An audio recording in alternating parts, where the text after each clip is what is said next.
دانش، پہلے تو اللہ کا شکر اور احسان میرے مالک کا کہ ججوں نے اس بات کی اہمیت کو سمجھا کہ ہم نے اس کا فیصلہ جلدی کرنا ہے۔ آج چودھری نثار کی پریس کانفرنس کے بعد اور بھی اس میں ارجنسی بڑھ گئی تھی کہ جس قسم کا مضحکہ خیز خاکہ انہوں نے کھینچا ہے پاکستان کی کابینہ کا، پاکستان کی ریاستی حکومت کے اندر جس قسم کی خرافات، جس قسم کی مذاق، جس قسم کی شرمناک تصویر انہوں نے کھینچی ہے، اس کے بعد تو اور بھی ہمیں ارجنسی اور بے چینی تھی کہ اس کا فیصلہ جلدی کیا جائے۔ مگر اس سے زیادہ اہم بات اب یہ ہے کہ ہم اس مشن کی تکمیل کے بعد سیلیبریٹ کرنے اور خوشیاں منانے کے بجائے اگلے مشن کی تیاری کریں۔ اور اگلا مشن یہ ہے کہ کل انشاءاللہ یہ حکومت اگر یہ پاناما شریف ڈسکوالیفائی ہوتے ہیں تو اس کے بعد ہم نے کیا کرنا ہے؟ کیا ہم نے فوراً اسی جمہوریت کو بچاتے ہوئے دوبارہ انتخابات کروانے ہیں؟ انہی کرپٹ سیاسی جماعتوں کو قائم رکھتے ہوئے بغیر احتساب کے دوبارہ الیکشن میں جانا ہے؟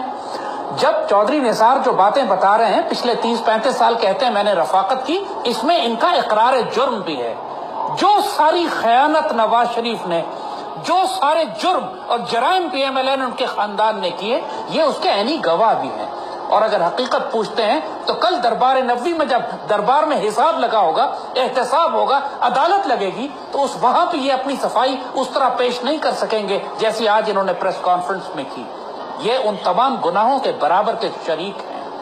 اسی طرح زرداری، اسی طرح ایان علی، اسی طرح عاصم، اسی طرح ٹپی اور نیلوفر، ان کی جو بہن ہے۔ بات یہ ہے کہ یہ تمام کی تمام سیاسی جماعتیں پاکستان کی گل سڑ کر کینسر زدہ ہو چکی ہیں۔ بحیثیت ایک پاکستانی قوم کے فرد اور مسلمان کے ہم کو اب سیریسلی سوچنا ہے، اب ڈیسائیسو فیصلہ کرنا ہے۔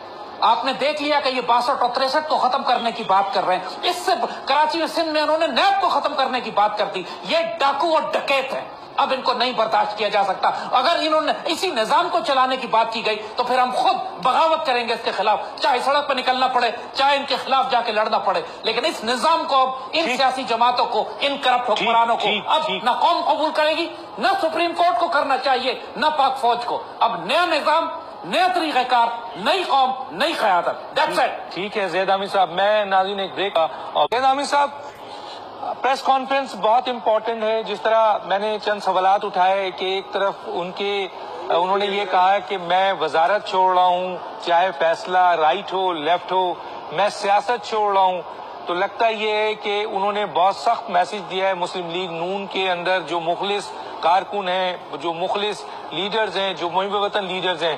لیکن ایک بات انہوں نے اور بہت اہم کہی ہے، اور میرا خیال ہے یہ بہت اہم بات کی ہے انہوں نے قیادت کی پاکستان کے سب سے اہم ادارے کے ساتھ جو طرز عمل رہا ہے، جو رویہ رہا ہے، جو ان کے ساتھ چند ہواری جن کے نام لیے جا رہے ہیں وزیر اعظم کے طور پر، ان لوگوں نے اس ادارے کو جس کی تضحیق کی ہے، اور نواز شریف نے ان کو اسکروٹ نہیں کیا، ان کو تنبیہ نہیں کی، بلکہ خود نواز شریف جو ہیں اس اہم ادارے، آئینی ادارے فوج کے خلاف بولتے رہے ہیں۔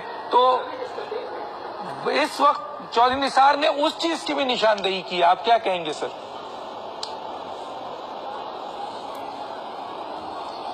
دانش، اس تقریر میں نیشنل سیکیورٹی کے حوالے سے دو بڑی امپورٹنٹ باتیں چودھری نثار نے ایکسپوز کی ہیں اور ایکسیپٹ کی ہیں۔ پہلی بات تو ڈان لیکس کی ہے، انہوں نے ایکنالج کر لیا یہ بات اس تقریر کے اندر کہ ڈان لیکس کی خبریں پلانٹ کی گئی ہیں، جس پر یہ بولنا بھی چاہتے تھے، پھر کہتے ہیں مجھے روک دیا گیا۔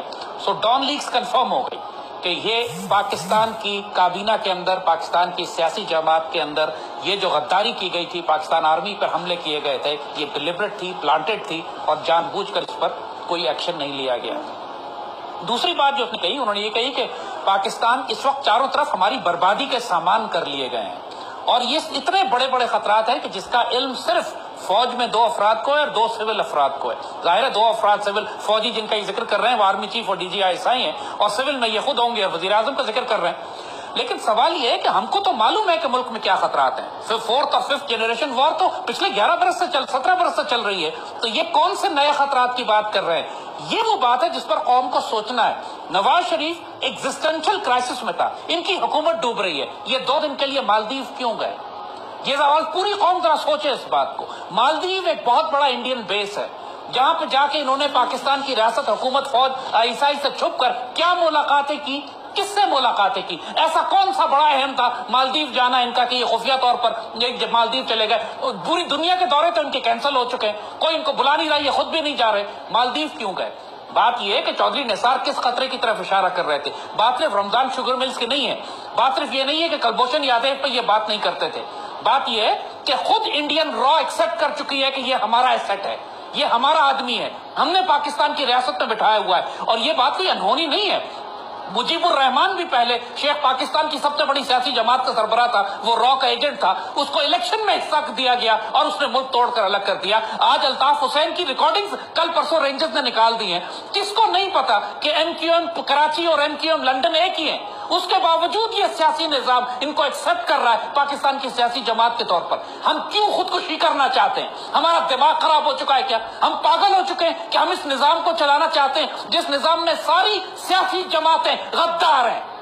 असफंदियार वली, अचकजई, फजलुर रहमान, अल्ताफ हुसैन, जरदारी, नवाज शरीफ, इन सारों का एहतसाब करें। सारी का लफ्ज आपने सारी, I am sorry sir, I am sorry, ना तो सारी सियासी जमातें गद्दार हैं सर, ना सारी सियासी जमातों में मौजूद लोग गद्दार हैं। क्या हम तस्हीह करें सर?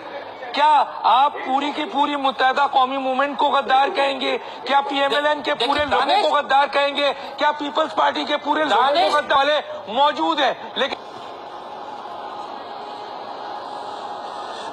दानिश इस बात को बिल्कुल वाज़ेह कर ले, हमने क़यादत का नाम लिया है। एक पार्टी के अंदर 99% सिर्फ बकरियां होती हैं, उनकी क़यादत मैटर करती है। जो अल्ताफ हुसैन एमक्यूएम को चलाता है, फजलुर रहमान, अचकजई, रसवंदियार अपनी पार्टी को चलाते हैं, नवाज शरीफ का खानदान अपनी पार्टी को चलाता है, नीचे वाले तो बैटर ही नहीं करते, वो तो बेवकूफ भेड़ और बकरियां हैं जो इन गद्दारों के पीछे चलते हैं। मुझे ईस्ट पाकिस्तान का हर बंगाली तो पाकिस्तान से गद्दार नहीं था, मुजीबुर रहमान गद्दार था।